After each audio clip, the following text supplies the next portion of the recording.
dy bye dx बरोबर हे tan x कसा आहे तसा आपण इथे लिहिला. Derivative of sin inverse of 2x किती आहे 1 by under root of 1 minus 2x चा वर्ग. sin इनवर्स चा डेरिव्हेटिव्ह थोडा माहिती किती आहे 1 बाय अंडर रूट ऑफ किती आहे 1 मायनस 2x चा वर्ग.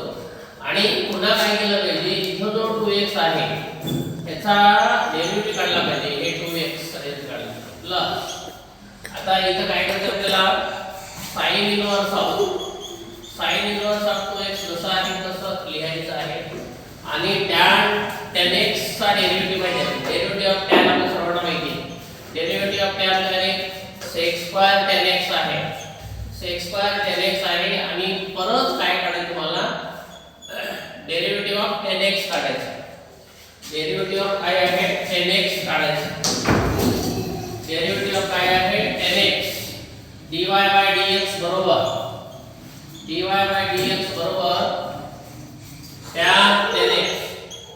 tan x into 1 by under root of 1 minus 4x square आणि 2 चा स्क्वेअर काय होतो 4 येतो x चा स्क्वेअर काय होतो x चा स्क्वेअर येतो 2x चा डेरिव्हेटिव्ह 2 येतो प्लस हे sin इनवर्स ऑफ 2x आणि इथे किती आहे sec2 tan x आहे आणि डेरिव्हेटिव्ह ऑफ tan x किती येतो रे 10 येतो. जसं आपण मागील सांगितलेलंच आहे डेरिव्हेटिव्ह मध्ये x चा पॉवर 1 ने कमी होतो.